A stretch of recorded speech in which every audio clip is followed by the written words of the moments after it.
Yeah. You people always make everything about race.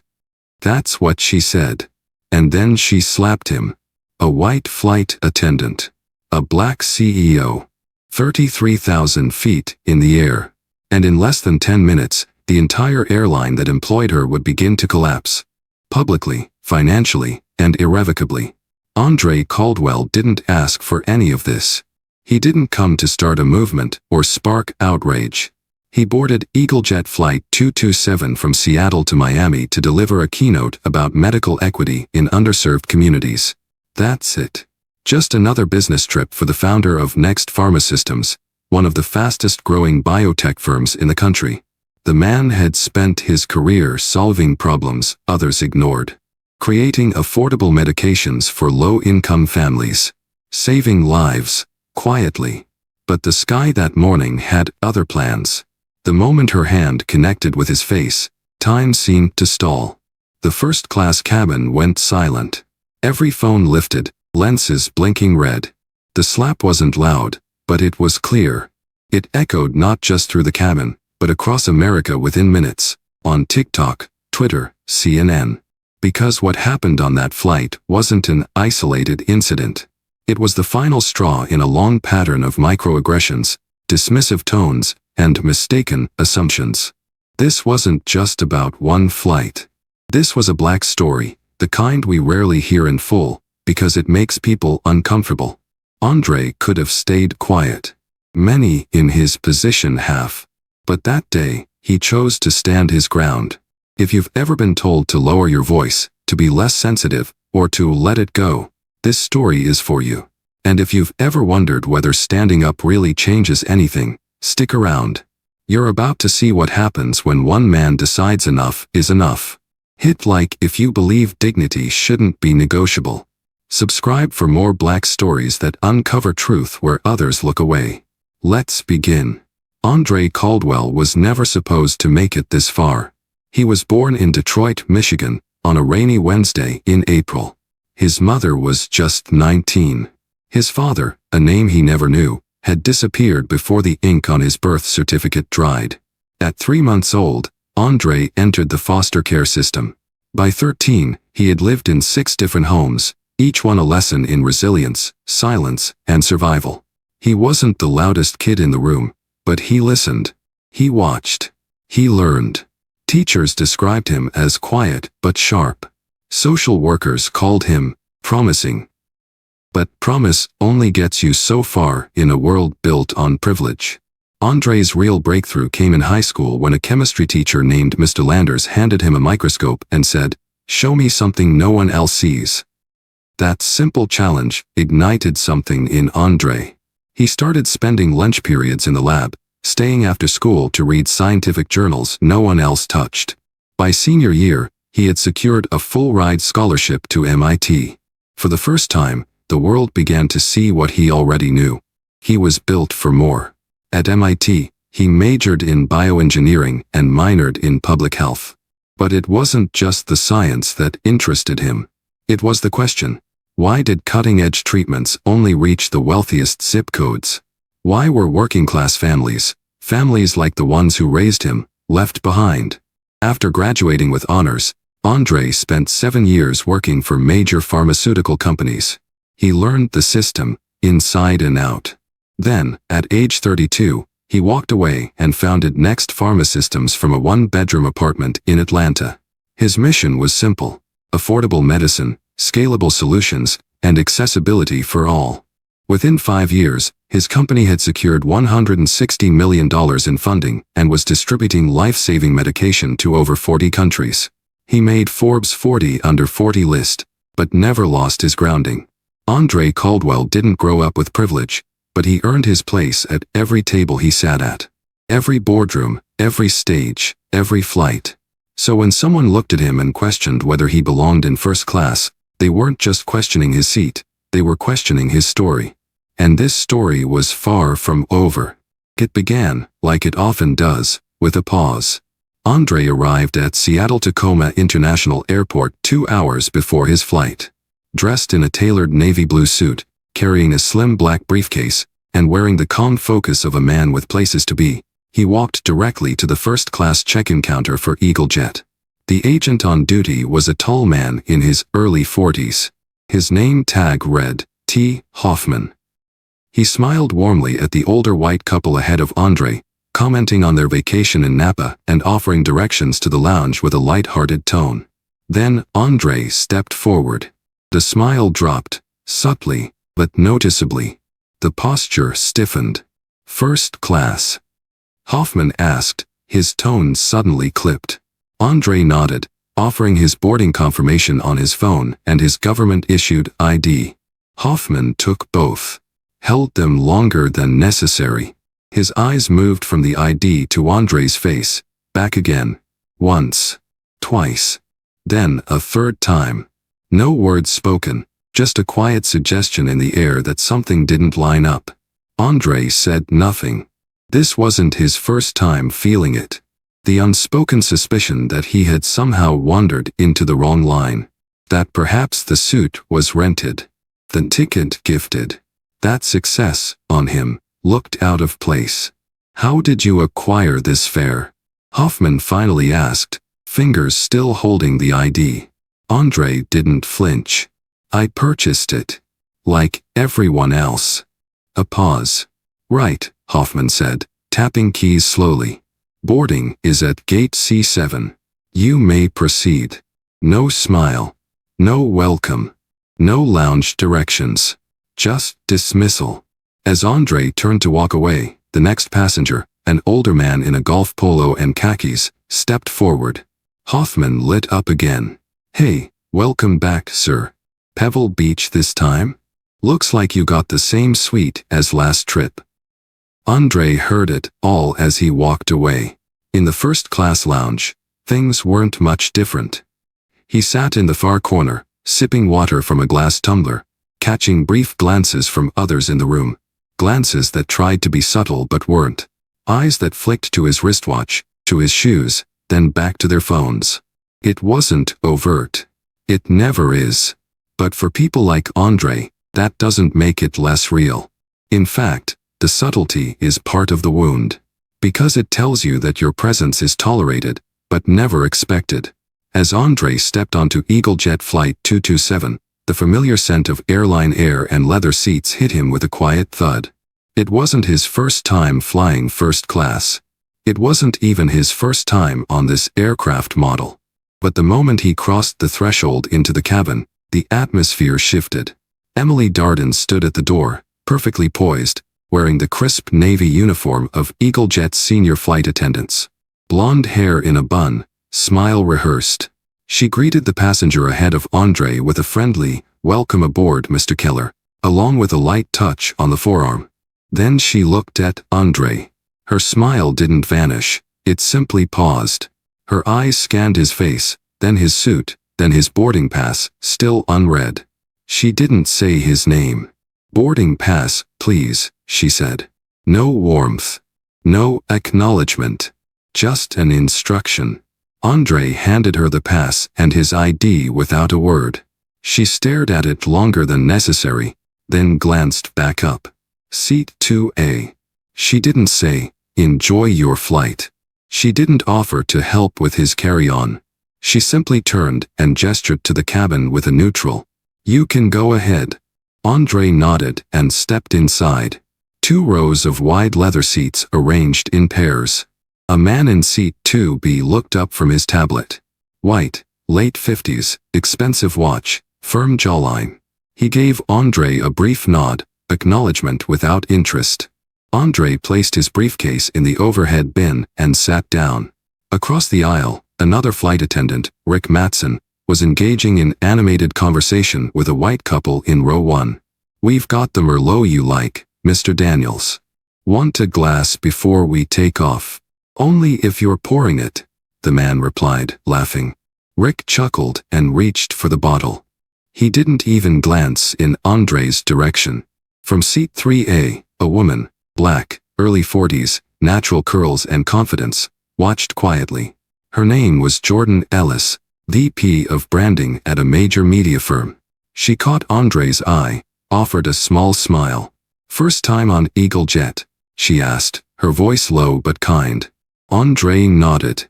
First, and maybe the last. She chuckled. You'll see. They know they're regulars. But they also know who they don't expect to see up here. He understood what she meant. So did she. Up in the air, status is supposed to be about dollars. But in this cabin, the rules ran deeper, through skin tone, last names, and silent assumptions. And the moment Andre sat down, every pair of eyes that had ignored him in the terminal suddenly remembered to look again. The plane had not yet left the gate, but the temperature in the first-class cabin had already dropped by a few invisible degrees. Andre sat in seat 2A, legs crossed, earbuds in but no music playing. It was a habit he had developed long ago, to listen without seeming like he was listening. Across the aisle, Rick Matson was pouring wine for the Daniels couple with the flair of a seasoned sommelier. Jordan Ellis flipped through a magazine, stealing occasional glances toward Andre, sensing the undercurrent. From the galley behind him, voices floated forward, low enough to seem private, loud enough to cross the row. I don't recognize him, Emily Darden whispered. He's not on our usual first-class list. Probably some upgrade or reward ticket, Rick muttered back. It's always the ones who don't belong that act like they own the place. Andre heard every word. He didn't move, didn't react. Years of experience in boardrooms and briefings had taught him how to absorb casual disrespect like body armor, silent, heavy, always present. Moments later, Rick walked past his seat and greeted the man in 2B. Mr. Vaughn, pleasure to see you again. Champagne before takeoff. Always, the man said. Rick returned minutes later with a flute of Veuve Clicquot, chilled and glistening. As he handed it over, he made eye contact with Andre, for the first time. Would you like water? He asked, flat, unenthusiastic. Andre nodded. Yes, thank you. A glass would be great. Rick walked off. 10 minutes passed. No water. Emily returned to the front cabin, placing a bottle of sparkling water at Jordan's seat with a napkin and smile. Andre pressed the call button. Emily returned, clearly annoyed. Yes. I asked for a glass of water a while ago, Andre said, calm but clear. She narrowed her eyes. We're preparing for takeoff. Beverage service is limited until we're airborne.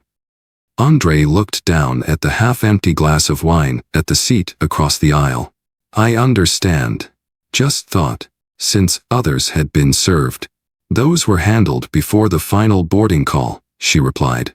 Then she added, not quite under her breath, some passengers just expect special treatment.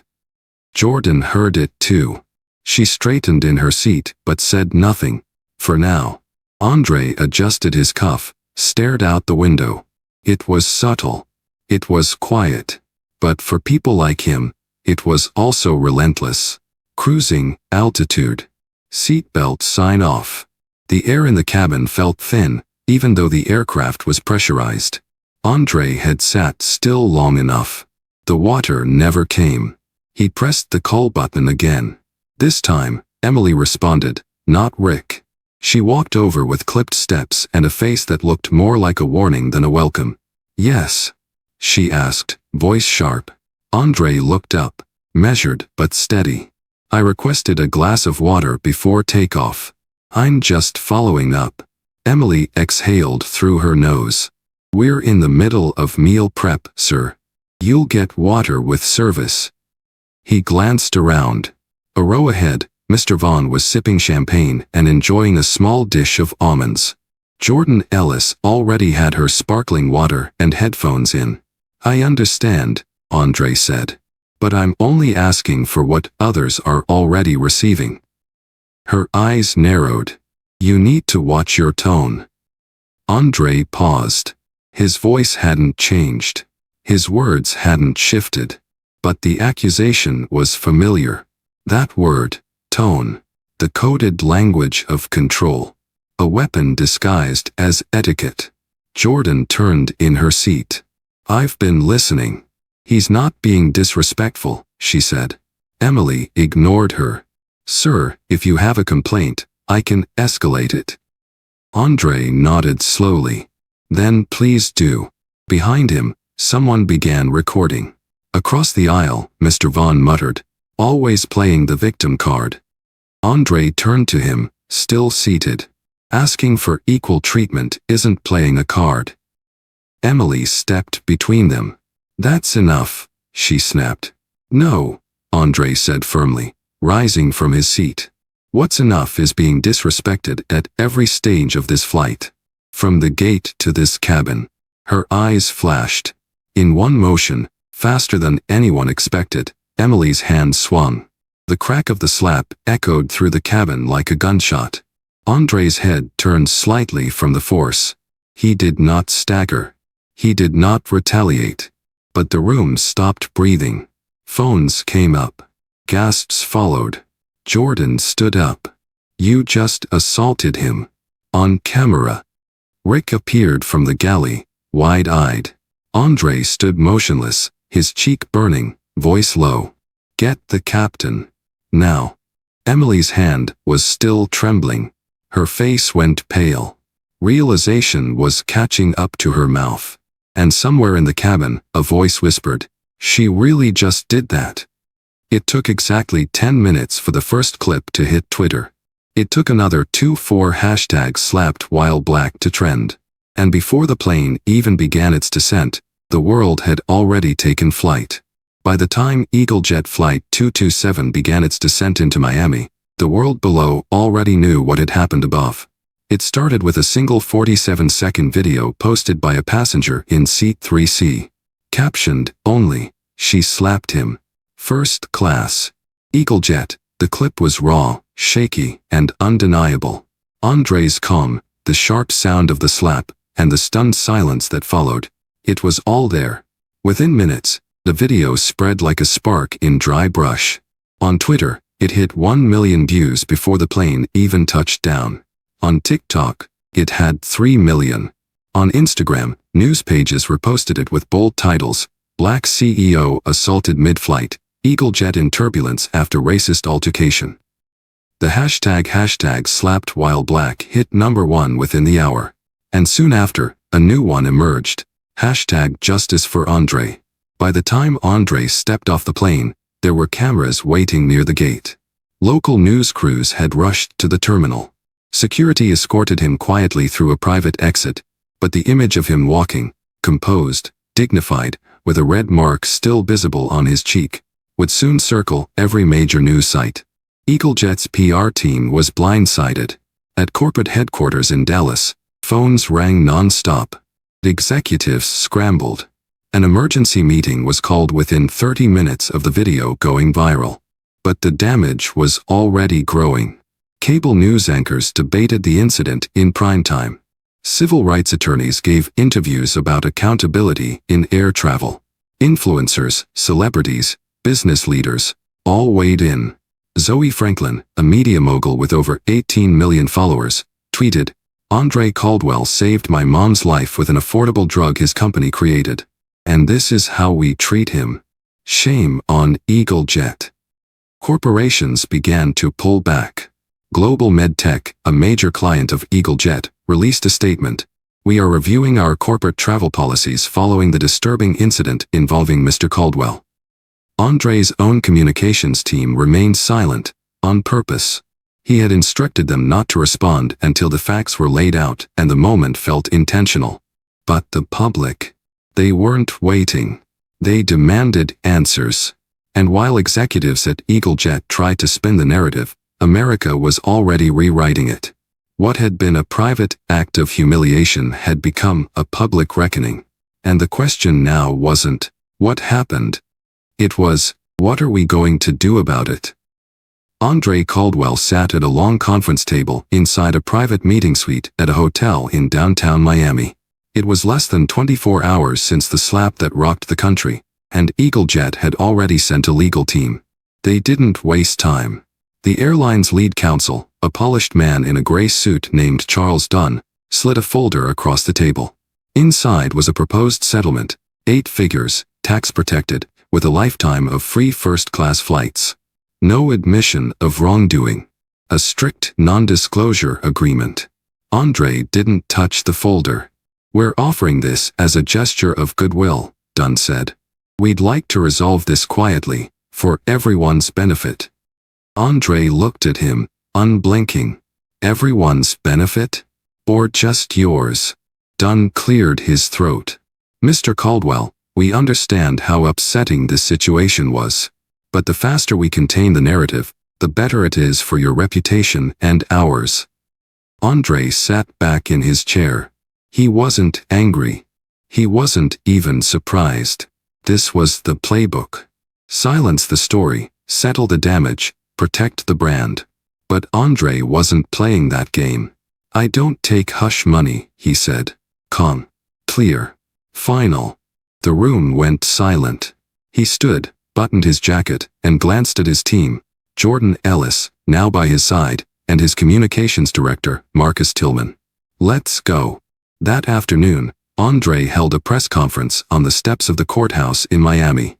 Dozens of reporters, cameras, and microphones formed a semicircle around him. He didn't read from notes. "I'm not here for revenge," he said. "I'm here for accountability." He recounted what happened on the flight. Not just the slap, but the dozens of small acts before it. The long stare at check-in. The glass of champagne served 1 row over. The tone. The smirk. The assumption. "I didn't ask for a special seat. I didn't demand special treatment. I asked for water. And what I got was a lesson in how far we still have to go." He paused. "I won't be settling this in private, because too many people before me already have." And nothing changed. The crowd fell into a rare kind of silence, the kind that follows when someone tells the truth, without apology. This wasn't about ego. It was about principle. And Andre Caldwell had just drawn his line in the sand. The morning after Andre's press conference, a new email arrived in his encrypted inbox. No subject line. No name. Just one sentence. "I've seen too much. You deserve the truth." Attached were documents, hundreds of pages of internal records from EagleJet's employee conduct system. At first glance, they looked routine. Incident logs, HR memos, internal reviews. But as Andre read deeper, the pattern became painfully clear. Emily Darden's name appeared not once, not twice, but 4 times over the past 2 years. Each entry described similar complaints: unprofessional conduct, rude language, biased treatment toward passengers of color. Each complaint followed the same process: acknowledgement, brief investigation, and then the final note. Resolved. No action required. It was the phrase repeated again and again. No action required. Andre forwarded the files to his legal team. Within an hour, a name was traced to the upload. Carla Simmons, a former flight attendant who had resigned from EagleJet 6 months prior. Later that afternoon, she called. "I watched your press conference," she said. Her voice was calm but weary. "And I couldn't keep quiet anymore." Carla had worked with Emily Darden on dozens of flights. She had witnessed the tone, the selective service, the cold demeanor that shifted depending on a passenger's skin tone or last name. "We were trained to read passengers," Carla said. "To spot who was service-intensive versus preferred status. But those were just codes. Everyone knew what they meant. You were preferred if you were rich, white, and looked like you belonged." She told Andre about the unwritten rule, how complaints from black and brown passengers were flagged as sensitive cases and sent directly to a private channel within HR, where they were quietly archived. Carla had saved copies of what she could. Memos from supervisors discouraging staff from filing non-critical complaints. Emails from managers describing Andre as disruptive before the investigation even began. "This isn't just about Emily," Carla said. "It's about a system that decided people like you were the problem before you even boarded." Andre listened in silence. This wasn't a rogue employee. This was policy by omission. Bias disguised as protocol. And now, he had the proof. The real implosion didn't happen on social media. It started inside EagleJet's own walls. As Andre's team released Carla Simmons' documents to the press, redacted only to protect whistleblower identities, the cracks began to show. Quiet at first, then louder. Inside EagleJet's Dallas headquarters, staff meetings grew tense. Emails circulated with subject lines like urgent, internal review procedures, and mandatory PR talking points. Executives scrambled to maintain a unified front. But it was already too late. Within days, other employees stepped forward. A ground crew manager in Denver submitted a public resignation letter, citing ethical conflict with how EagleJet handled passenger complaints. A customer service representative in Atlanta posted a viral thread exposing a culture of silence, reward for compliance, and retaliation for truth. Then came the pilots. The EagleJet Pilots Association released a formal statement. We can no longer fly under a banner that dismisses dignity as inconvenience. We stand with the passengers who demand better. One by one, dominoes fell. Training videos leaked, showing scripted role-play scenarios where service-intensive passengers were consistently portrayed by actors of color. A former HR assistant confirmed that certain employee evaluations were filtered based on the perceived financial value of the routes they worked. Even Rick Mattson, the flight attendant who had served on Flight 227 with Emily Darden, came forward. He issued a handwritten apology to Andre and the public, posted to his personal page.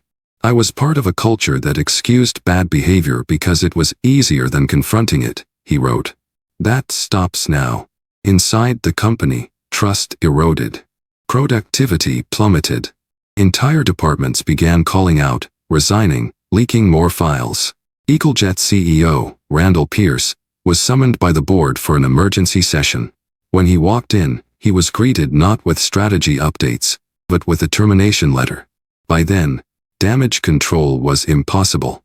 The Department of Transportation announced a formal investigation into racial bias in airline protocols. Multiple class action lawsuits were filed within the week. Corporate travel partners pulled out. Shareholders dumped stock. What began as a single slap had now pulled back the curtain on an entire system, carefully constructed, quietly maintained, and now publicly collapsing. EagleJet had spent years building a brand around comfort and convenience. Now, it was a cautionary tale. And the flight path forward would no longer be theirs to chart. The stock crashed first. Within 2 weeks of the viral video, EagleJet's market value had dropped by over 42%. Major investors backed out. Corporate clients canceled contracts worth hundreds of millions.